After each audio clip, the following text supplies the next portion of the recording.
নমস্কার চাষি বন্ধু, নমস্কার আমার সকল দর্শকবৃন্দদেরকে যারা ভিডিওটা দেখছেন।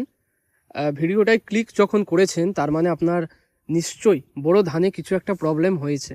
আর আমি আমার চ্যানেলে প্রথম থেকেই বোরো ধানের পরিচর্যার বিষয়টা তুলে ধরছি। নানা রকম যে সমস্ত সমস্যা আমাদের মধ্যে দেখা যায়, বোরো ধানের বীজের মধ্যে দেখা যায়, সেগুলোর কিভাবে সমাধান করব বা কি করলে আগে ভাগে কি করব যাতে বোরো ধানের বীজটা কোনো রকম রোগের প্রকোপে না পড়ে, একদম সঠিক সুস্থভাবে বেড়ে ওঠে। তো সেই ভিডিও তো আমি আমার চ্যানেলে দিয়ে আসছি, কিন্তু আজকে ভাবলাম যে একটা কুইক আপনাদেরকে রিভিশন দেওয়া যাক বা কুইক একটা সলিউশন দেওয়া যাক, যাদের আপনার বোরো ধানের বীজ এখন অতিরিক্ত শীতের প্রভাবে বলুন বা হয়তো ছত্রাকের আক্রমণেই বলুন লাল হয়ে গেছে, বীজটার ডগাটা লাল হয়েছে বা নিচেটা লাল হয়েছে। তো সেই পরিস্থিতিতে আপনারা কি করবেন কি না করবেন সেটা আজকে আপনাদেরকে এই ভিডিওয় খুব শর্টে 3 থেকে 4 মিনিটের মধ্যেই কিন্তু আপনাদেরকে আমি বলে দেবো। ওষুধের নাম বলবো, বিশেষ কিছু টেকনিক্যাল বলে বা হয়তো আপনাকে পরিচর্যা এটা সেটা বলে ভিডিওটা লম্বা করব না। জাস্ট কি করবেন, যারা এত শত বোঝেন না চাষিরা, যারা অনেকেই রয়েছেন যারা এত টেকনিক্যালও বোঝেন না, এত হয়তো আপনারা আমি যে সমস্ত বিষয়গুলোকে হয়তো ভেঙে ফুটে বলতে চাই, এখানে কিন্তু 90% চাষিরাই আমার ওই কথাগুলো হয়তো তাদের মাথার উপরেই যায়। তো আজ ভাবলাম একটু খুব সহজভাবে আপনাদেরকে শুধু ওষুধ কটার নাম বলে দেবো, যাতে আপনারা সঠিকভাবে ট্রিটমেন্টটা করতে পারেন, বীজটা যাতে নষ্ট না হয়ে যায়। দেখুন, ভিডিওটায় ক্লিক করেছেন মানে বীজ আপনাদের লাল হয়েছে, এটুকু শিওর, না হলে ভিডিওটা দেখতেন না। এই সময় কি করবেন দেখুন, প্রথম কাজ আপনার হবে এই সময় জমিতে টোটালি জল দেওয়া বন্ধ করুন।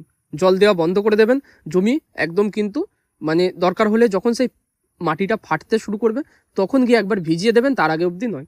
জমি জল দেওয়া বন্ধ করবেন, সঙ্গে সঙ্গে কুইক এই সময় কিন্তু ওষুধ ব্যবহার করবেন। কি ব্যবহার করবেন এই সময় দেখুন, অ্যামিস্টার টপ দেবেন, কোনো রকম এক্সপেরিমেন্ট নয়, একদম যেটা বলছি আমি সেটাই আপনি দেবেন। কাজ না হলে আমাকে কমেন্ট বক্সে এসে জানিয়ে যাবেন যে হ্যাঁ কাজ হয়নি।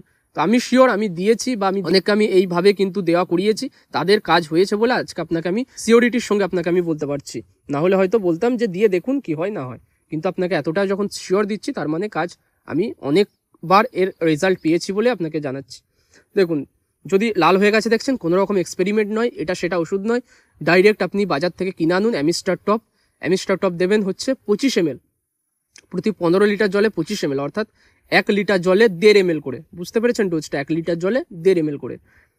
আর 15 লিটার বা 16 লিটারের যাদের ড্রাম আছে তারা 25 ml ব্যবহার করবেন। আর এর সঙ্গে মেশাবেন প্লান্টোমাইসিন 8 গ্রাম। কোনো রকম এক্সপেরিমেন্ট নয়, কোনো রকম চেঞ্জ করবেন না, যেটা বলছি সেটাই। 8 গ্রাম, কম দেবেন না বেশিও দেবেন না।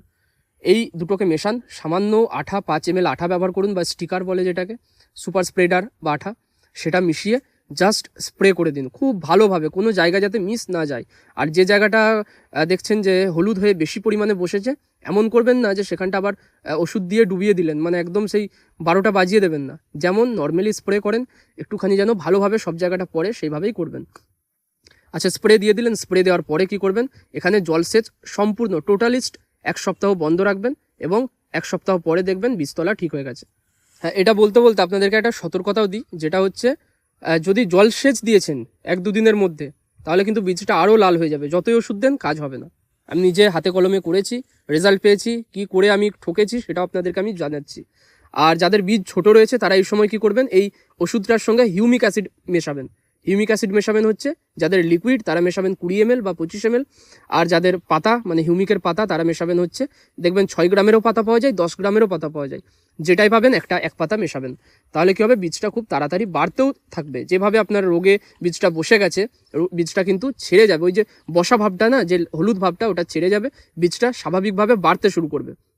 আর এই বীজ বসে যাওয়া দেখে ওষুধ দেওয়ার সঙ্গে সঙ্গে আপনারা বা ওষুধ দেওয়ার আগে চাপান ব্যবহার হারগিজ করবেন না।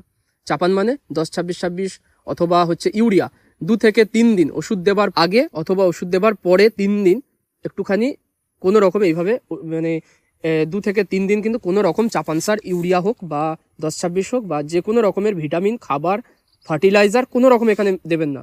জমিটাকে নিজের মতো করে ছেড়ে দিন, নিজেও কিন্তু ঠিক হয়ে যাবে। ওষুধটা দিয়ে জাস্ট আপনি ওয়েট করবেন, দেখবেন আর 1 সপ্তাহের মধ্যে দেখবেন বীজতলাটা যেটা হলুদ হয়ে গেছিলো সেটা ঠিক হয়ে যাবে, সবুজ রং ধারণ করবে। এবং তারপরে সঙ্গে সঙ্গে আপনি কি করবেন, জিঙ্ক নিয়ে আসবেন, জিঙ্ক ইডিটিএ 12% বা যে ভিটামিনের মধ্যে জিঙ্ক আছে, মানে হচ্ছে অ্যাগ্রোমিন গোল্ড বা অ্যাগ্রোমিন ম্যাক্স বা হচ্ছে আপনার জিঙ্ক ইডিটিএ 12%, এই সমস্ত রকমের যে ভিটামিনগুলো আছে একটা স্প্রে করবেন। আর কি করবেন না, চাপান সার প্রয়োগ করবেন তখন। আর কাঠাতে 1 কেজি ইউরিয়া এবং তার সঙ্গে কাঠায় 1 কেজি করে কিন্তু 10-26 অথবা এনপিকে যে কোনো সার এইভাবে কিন্তু রেশিওতে ছড়িয়ে দেবেন। ছড়িয়ে দেওয়ার পরে 7 দিনের মধ্যে বীজতলা আর চিনতেই পারবেন না যে এত সুন্দর বীজটা কিন্তু দাঁড়িয়ে যাবে। এই রোগগ্রস্ত বীজও কিন্তু আপনি যারা স্বাভাবিক বীজ তৈরি করছে তাদের চেয়েও ভালো বীজ আপনি তৈরি করতে পারবেন। দেখে নেবেন, কথাটা মিলিয়ে নেবেন। আর ভিডিও ভালো লাগলে যদি কাজে এসে থাকে এই উপায়গুলো, অবশ্যই চ্যানেল সাবস্ক্রাইব করবেন, ভিডিও লাইক করবেন, এটুকুই আমার চাওয়া। আর বীজ সুস্থভাবে তৈরি করুন। যাক, আজকের মতো এখানেই শেষ করলাম ভিডিওটা।